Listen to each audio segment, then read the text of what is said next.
We'll shift gears a little bit into my presentation.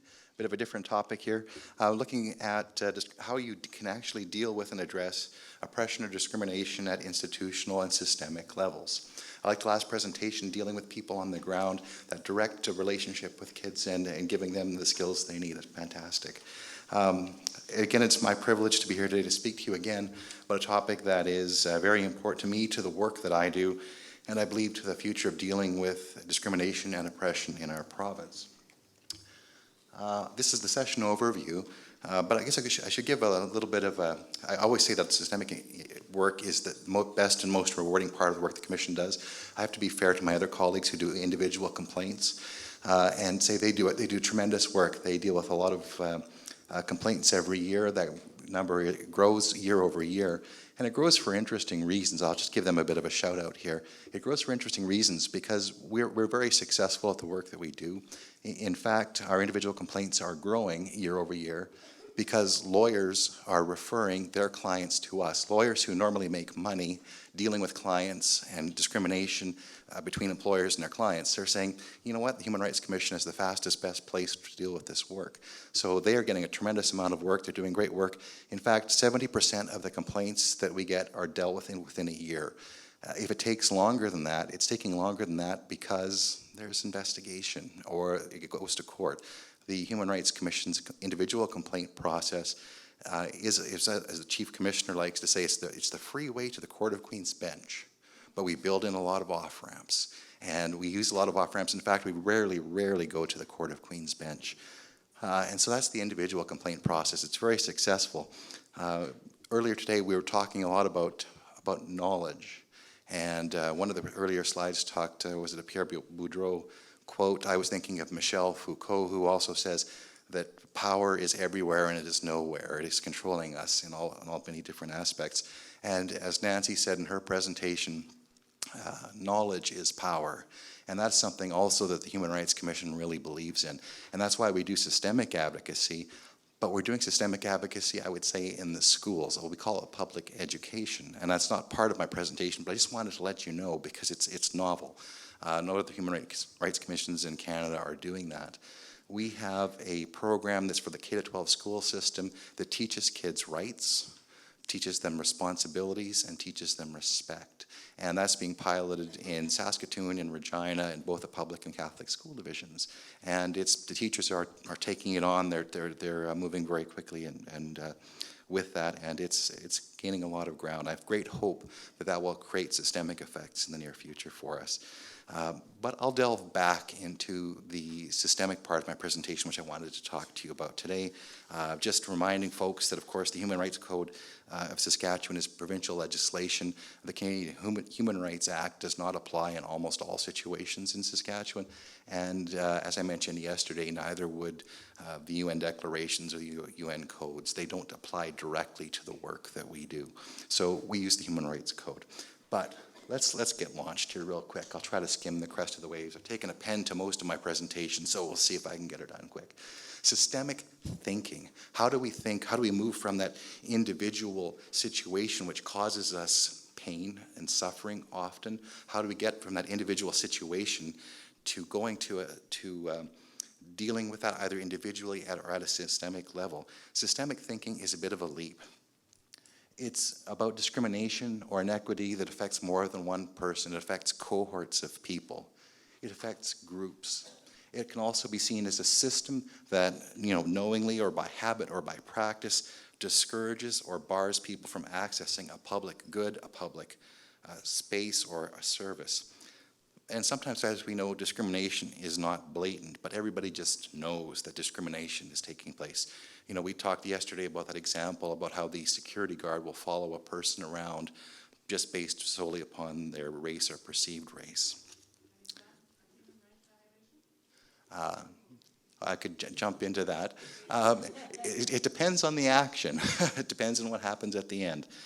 It's darned uncomfortable. I wouldn't recommend shopping there again, but that's about all I can say right now.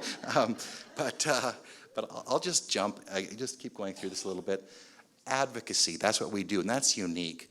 Most of the Commission's processes, we remain neutral, we are impartial. We just decide, we help people work through the complaints, and we help complainants and respondents. We're in that middle position. We don't take a place. But we're advocates when we do work systemically. And advocacy is to work alongside somebody else. It's working alongside people who have been discriminated. It's for people who have the power, and also with the people who have the power to make the change. I sometimes jokingly say, at a table we have people with lived experiences, we have people who represent people with lived experiences, we have other stakeholders, and then we have the money stakeholders. But they're the people that actually have the money that can change the policy to get things done, and they do. And I'll get to some of the successes that we've had fairly shortly.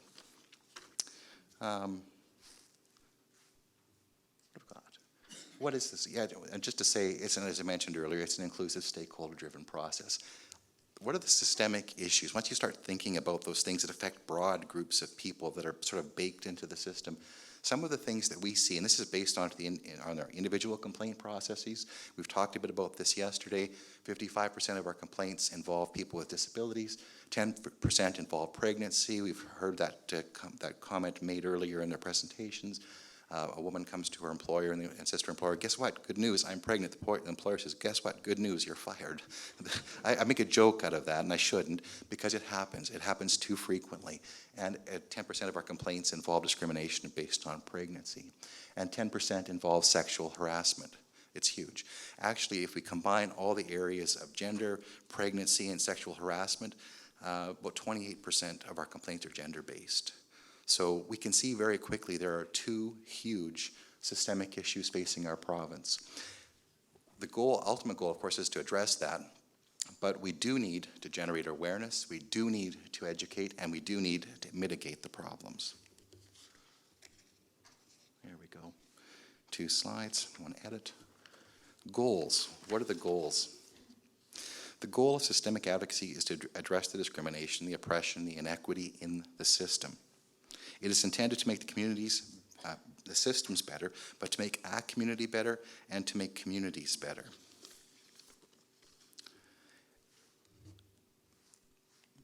The work we do is relational and restorative. I could go into more detail on this, but I won't.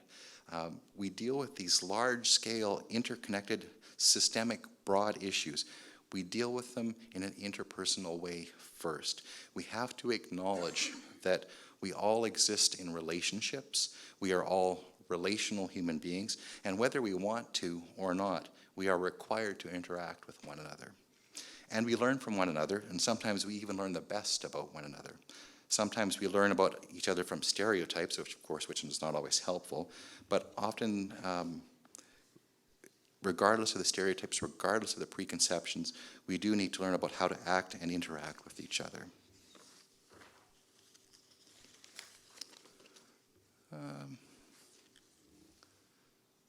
Social learning. I was actually going to cut this portion. If you're interested, a lot of the work that I do is based on the idea of social learning, that we learn in groups, that we learn based upon modeling of others' behavior, and there's a lot of good social psychology written on this. It's also a premise of a lot of human rights action and activity. There we are. Systemic actions. Again, the goals: empower stakeholders by bringing everybody to the table. We want to empower our stakeholders. We want to assist the businesses, organizations, and agencies. And people have to, at first, and when you're first starting off, very raw, very tense, people need to understand the situation. You have to explore possible solutions, and you have to work together to find a resolution. And it sounds like a tall order, and in some cases it is, but we are fairly successful in doing that. So in practice, what does it look like? Really, and I'll just rewind just a speck, this is a rights-based process, and it's an approach to addressing discrimination that can address the concerns of a class or classes of individuals to which a single complainant might belong, again, a cohort or a group. The issue, of course, also has to be one that the Human Rights Commission can deal with. At the start, how things start for us, starting off with systemic advocacy, we are advocating for a cohort of people who experience inequity, discrimination, and or may be marginalized. And we have to be realistic. Involvement of community stakeholders with lived experience is not always a level playing field. There is a lot of learning that has to go on. It's not often that a person with lived experience will sit across from a government ministerial representative. That doesn't really happen in typical daily life, but that's what we try to work with. We try to convene. We bring everybody up to the same place at the tables where they have the ability to have their voice heard. And I guess I should mention too, people aren't happy at first. People are rightly feeling oppressed and anxious and angry, when we talk to the ministry, or ministry or communities or any agency, they're not happy either. It's never a good day when I pick up the phone and I say, hello, I'm Darrell from the Human Rights Commission. I'd like to talk to you about your program. And they're never very happy. I can see I've got a question in the back there.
I think you have to let me get to the presentation.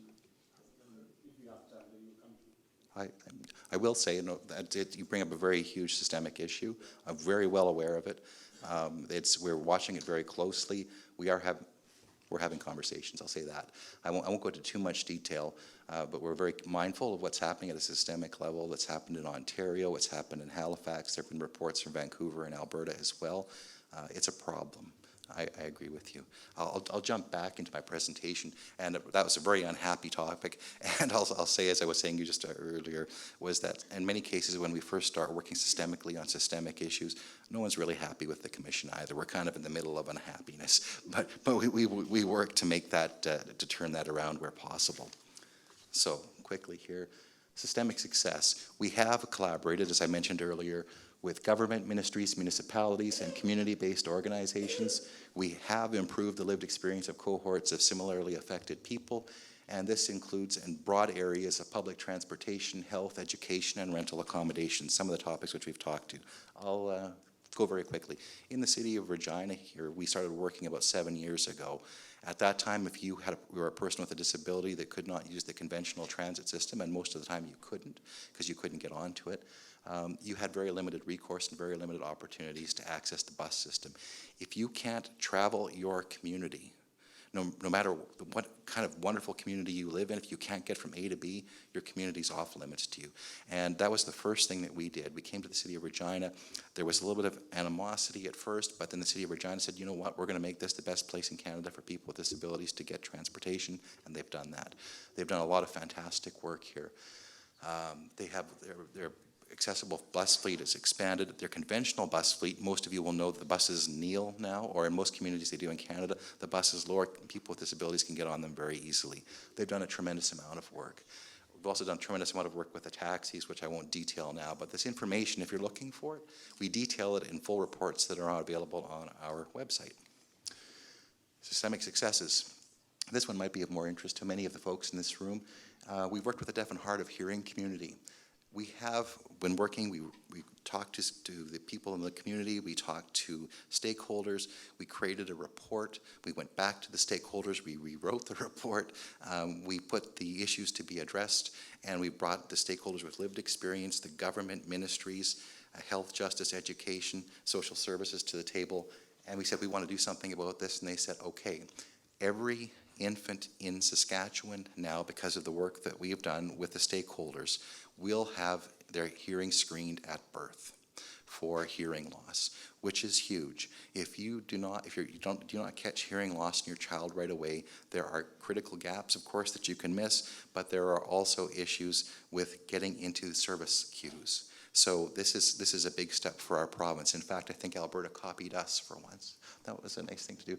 And related to that, so if your child is screened and they have hearing loss, they're doing 2 pilot programs, one in Saskatoon, one in Regina, and kids can go to a communication program. It's for the kids, but it's sometimes their family members can be involved as well, and so they can acquire language. They can start to be brought into an education system, so they're not behind when they get into the public school system. Second last example, renters. We talked about rental accommodations. Actually, there was a slide that came up yesterday, and I thought, oh, that's discrimination. But we can talk about that later. But we know that there are biases between landlords and tenants of some kinds, and primarily against the Indigenous population, but the African Canadian population as well. We get complaints that they are being discriminated against by landlords. We have been working with the Ministries of Social Services and many others. We've worked with landlords associations. We're saying this has to change, and it slowly is. There's a lot of work and a lot of things that are happening right now. I'll move to the next systemic success. That's here. This is a huge systemic outreach not for the Commission per se. The ACRN has done clearly all of the heavy lifting, but this is a huge systemic outcome for our province, for Canada, bringing people together to talk about these topics. It hasn't been done here. It's been done now. At lunch, it was kind of interesting, and people have used the table analogy a lot. We've talked. We need to bring people to the table. We need to build the table. I would say that the ACRN has built a table. At lunch today was kind of metaphoric. We were having a Saskatchewan division meeting, and there one table. Then also we need more people, so we pushed another table and kept pushing tables, and it looked like this really strange conglomeration of tables. But Erikoff said to me, so how would you sum this up? And I said, well, I think the ACRN has created a table, and they've put a lot of food on that table, a lot of ideas. And this conference, and there's a lot here. We are taking a lot of information, and there is a lot there because there's a lot that needs to be done. But this is a huge systemic success for our province. And I recognize it's a first step, but it's a big first step. Anyway, I will cut my remarks short there, and thank you for your kind attention.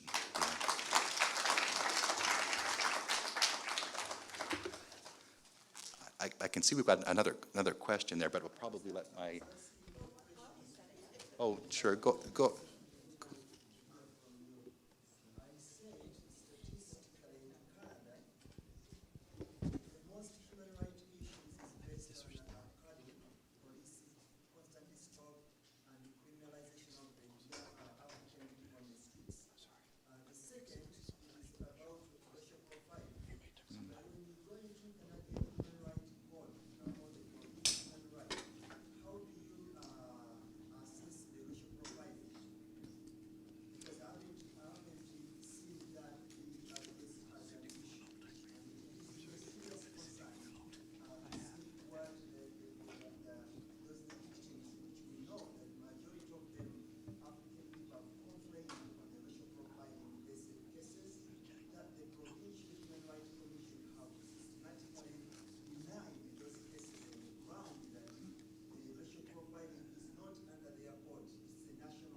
I would say that's not the case in Saskatchewan, at the least.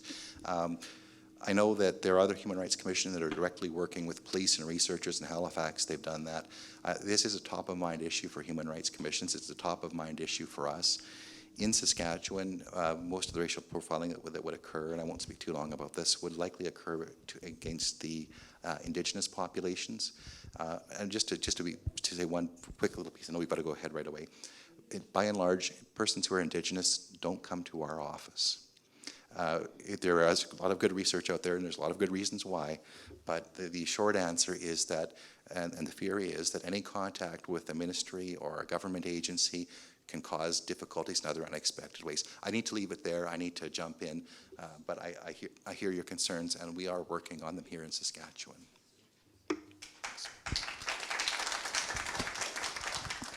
Ladies and gentlemen, I think I understand we do not seem to be having enough time, so I will speak for less than 10 minutes or thereabouts.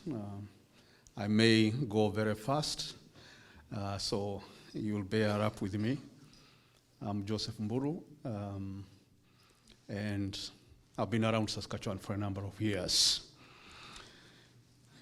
I came to Saskatchewan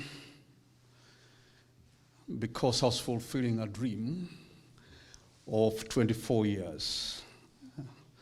So in 1982, when we were covering the geography of North America, and we covered the prairies and the Great Lakes, I was attracted to the prairies because it's flat land with a lot of weight. And I grew up in an agricultural setting, so I thought if I come to Canada, this is where I will go sometimes in the future, because I was in grade 9 at that time. And many years later, when a time came, someone came to Kenya and talked about Canada, I thought I should apply and come over. I succeeded and came to Saskatchewan direct, and I've been here ever since. The downside of it is the very issues that I guess many of us go through. And I think this remains a sort of a thorn in the flesh of very many people. I think it was last year when I was having no job and went to Toronto and tried to get a job. And I thought at the end of the day that there is something that is not very clear along the way in as far as immigrants come here. And I think when I came back here to my family, I sat and I was being reminded of the song that there's recorded in the Bible about the children of Israel when they were taken in captivity in Babylon. And the song goes that they sat in the rivers, on the banks of the rivers of Babylon, and they remembered. And I thought, I think I will reframe this song and say, in the rivers of Saskatchewan, right, where I sat and remained for 15 years without a permanent job, right? And here I am with a doctorate, moving from place to place with no job. And I thought, hang on, I will reframe that particular song. But I thought possibly before I reach that point, I will have to make some presentations. Since last year, I've been writing to the Premier of Saskatchewan. I've been writing letters to the Prime Minister in Ottawa, to the head of the public service, the key people that I know are involved in decision making. And I think I'm doing that with a potential that the coming months, I'll be able to take another step in case those particular those letters are not addressed. And I would invite as many of you, if you feel you are in the same situation, maybe can put letters on your own also, as we try to gather organizations like ACRN and others to do those representations. And that brings me to the issue that I have to present today on basically the future of the Canadians of African descent. The Canadians of African descent have been here for 400 years. 400 years. And the situation that some of us have gone through, in fact, a large majority of us have gone through, are the same complaints or system that the earliest African Canadians or Canadians of African descent went through. So we are talking of the same thing they talked about 100 years ago, 200 years ago, 400 years ago. And the question we have therefore to ask ourselves, what next needs to be done? Because we cannot just be talking and talking and talking. I believe and I hope that when we shall be meeting next year, we shall come with a letter, a petition that will be signed by all the participants expressing serious concern to all the premiers in Canada, the Prime Minister, and the Governor General.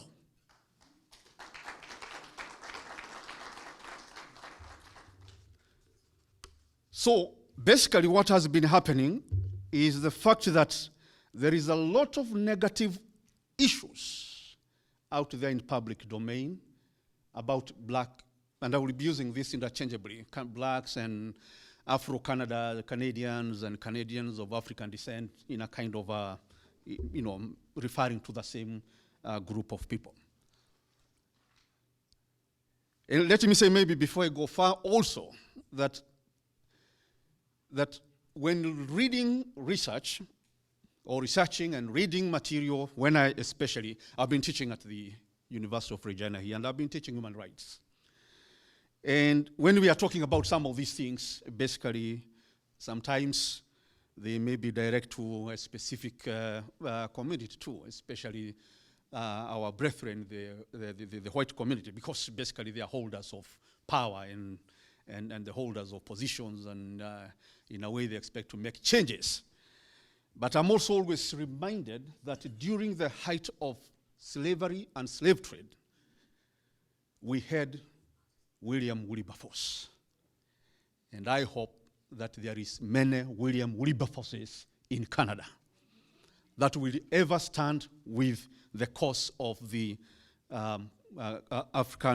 Canadians of African descent. So there is a lot of these odd things and many stuff. And I think the odds that face the black people in Canada is basically overwhelming. We are 3% of the population. And as I mentioned, we have been here 400 years ago with our first settlers coming to Nova Scotia about 1603. And as you may see or maybe know, they were doing hard labor. Their work was basically at the bottom level. Today, what happens is that the lower you go in the bottom of organization, the blacker it becomes. Right. Now, and the higher you go, the less black it becomes.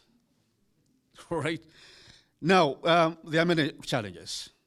Philip did some research and found that if you make an application for a job, the other races will be 39% more likely. The English-sounding or English people or English-sounding names and are 39% likely to get a response.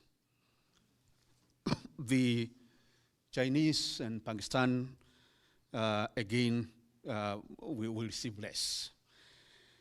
Now, this research did not include the black people, but one such, again, study was done in the US, and it showed that those applications that appear to have black names, African names, will be 50% less likely to get response and all that. You apply for a job, maybe many of you have applied as I've done, possibly as many as 500 applications with no response. Basically, the name speaks a lot. So very few will get returns. Incomes are lower for the African people, and the top management is not basically the top management is basically not there. Yeah, the Africans are not in top management. In Saskatchewan, for example, there is zero number of mayors of all other ethnic groups and all that. Councillors are 1 of 19. Of course, no African there.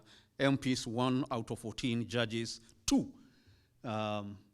The minorities, there isn't any African there or black there. So out of 101. So there is all these kind of challenges that are there. And you may, you know, this was a study done by McLean's, and you may read that in the PowerPoints when they will be sent over to you. Now, all these challenges are there. I do not have time to speak much about them. But when you talk about, exactly, you go to jail system, for example, the growth in the last 10 years alone has been about 70% of black people that are in incarceration today. That's the rise. And that begs the question, how be it that there are few Africans or blacks in top management or in middle-level management, and there are very many blacks in jail? Is it that the African families produce more criminals than the other races? It's a serious question. And that brings us to the issue of carding that was mentioned and racial profiling. Very quickly, what do we need to do? Ladies and gentlemen, we have to establish very powerful African organizations. Very powerful. If we don't, we'll be in this talking business forever. Oneness or organizations have special powers. If we were sending these letters that I'm sending to the Premier and the Prime Minister as an organization, it will have more power than sending as an individual.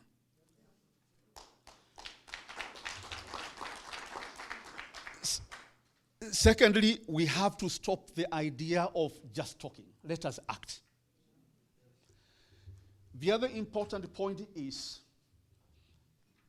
let us have either, or we need to have either, a Canadian form of Martin Luther King, right?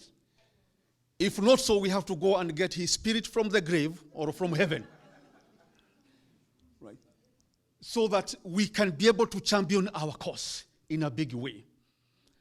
Because if we don't do that, the scorching sun of Razi may not end, and the night might be too far. So let us act together, let us build a community, and finally, let us contribute to the cause of the organization and community that we will be able to set up. I was calculating not a long time ago, if we had 1,000 black Canadians contributing $1,000, that's over $1 million, about $1 million.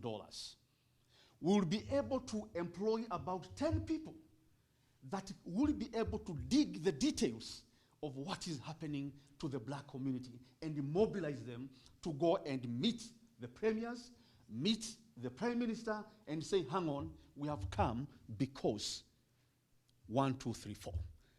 So if we're able to organize in that way, we shall be able to have great power. Thank you very much. And let us keep going. Okay, I'm going to take over. Sorry, at the interest of time, for all the people who still remain behind, I apologize. We're going to collect the information from you, but each one of them that remain behind here, if you can come and just say one word and then hand off your report, that will be great so that we can finish on time. I promise that I will be very, very quick. We had actually really wanted to make this interactive and get people moving, but we're not going to do any of that. We're just going to do a super brief introduction to what we do for our March 21st anti-racism campaign. And Anna's here with me, but she's not even going to talk right now. I'm just going to take us through it super, super fast. So you've already seen a little bit about MCAS. We're not going to go through that.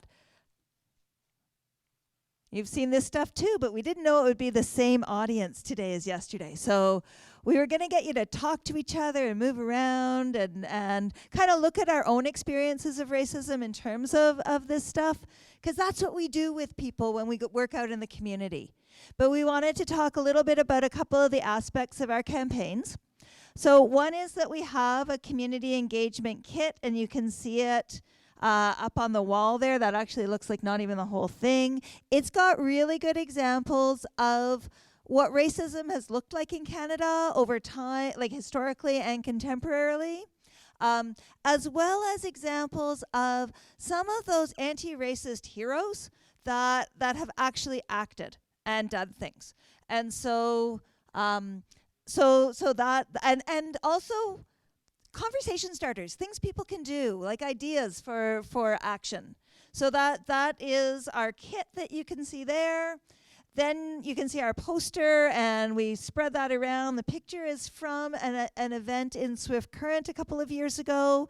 We really love having such a strong Saskatchewan example that shows people of different ethnicities and backgrounds walking proudly and strongly and working together. We do community forums on racism, and this year we were able to do 5 of them. This year we had really good funding from the Department of Canadian Heritage, which let us hire Anna and go to 5 communities doing community forums. This one was in Regina. Some of you may recognize some of those people. Some of them were here yesterday.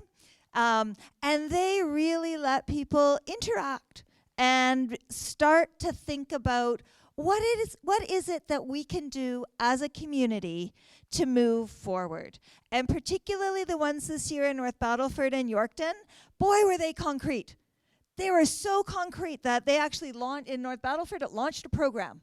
So really good things can happen when you create a safe space to bring people together and get people working together. We also do that for youth. We work with high school students, and same 5 communities that we offered the community forums in, we did high school workshops in. And they're really youth leadership workshops that the kids are sent off with the expectation that they will then replicate some of those activities for peers or younger students.